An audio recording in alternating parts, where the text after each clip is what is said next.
On Friday, July 9th, a first version of the Jedi Guardian combat-style skill system was released on the Star Wars The Old Republic Public Test Server. Based on the Public Test Server and the information on the SWTOR Public Test Server forum post, I decided to put together a breakdown of the new skill system as it exists in this iteration. So here is an analysis of the Jedi Guardian combat-style skill system based off the Focused Jedi Guardian. It is important to note this is the first version of the new system on the Public Test Server. Nothing here is final or in the live game. An interesting mechanic that is presented on the test server is the dividing of the advanced skills into the 3 class proficiency categories. This is in line with what is on the live servers, giving the different mix of skills and abilities based off your proficiency selection. Since we are just using the droid conversations for this on the test server, as there is no UI for this system yet, it'll be interesting to see if it feels like 16 advanced classes or 48 advanced classes, 3 proficiencies for the 16 advanced classes. Since there is no UI, it is difficult to tell if these 3 proficiency skill trees will be separated or combined. Here is the basic layout of a skill tree system based on the information from the public test server and the forums. The developers provided a detailed breakout of the Focused Jedi Guardian system, so I used that to build out a generic model of the skill selection system. In this model, light blue boxes are abilities every selected advanced class will receive. Dark blue boxes are abilities designated to the combat proficiency chosen, and green ovals represent passive abilities. So now I will change the generic names to the Focused Jedi Guardian build. The public test server also provides the option to test the Vigilance Jedi Guardian and Defense Jedi Guardian. Some initial observations based on this current iteration of the system. At level 15 and 35, there is a choice between adding a new skill and improving an existing skill through passives. In the current test server build, the utilities functionality is not available. Are the passives replacing the utility system, or will the utility system be added later?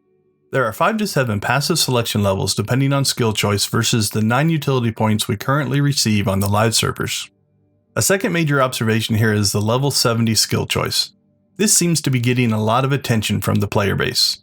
Having to choose between skills can be seen as a negative, or the skills are being taken away depending on how this is implemented. The loadouts functionality is not available yet, so it is possible you could have several Focused Jedi Guardian loadouts with different skill and passive selections for different situations and play modes or styles.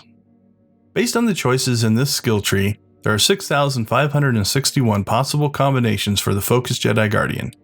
The metagaming and theory crafting for builds will be crazy if this is how the final system works, potentially finding dominant strategies and optimal builds for different situations.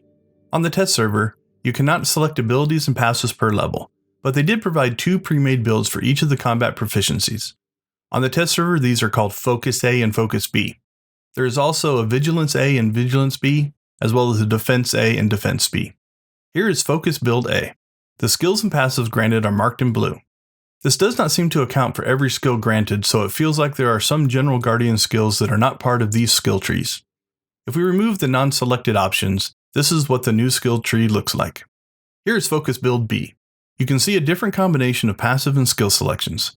We will remove the non-selected options to see what the skill tree looks like. These are just 2 pre-made examples of how a Focused Guardian could be built. Again, my understanding is in the live version, you will be able to make your choice at each defined level. So how different are they? If we combine the 2 trees, we can see the differences. Anything that is the same is in blue.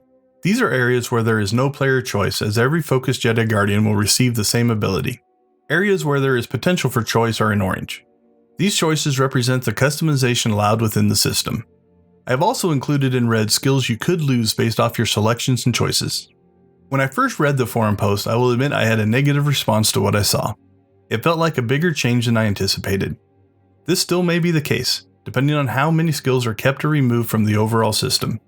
Based on this first version and first impressions, the new system does provide a lot of choices, and there are a couple of areas where these choices may impact your skill loadout and rotations. This is all subject to change as the system is refined and updated.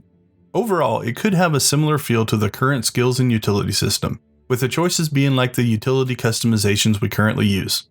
I still have many questions based on unknown information.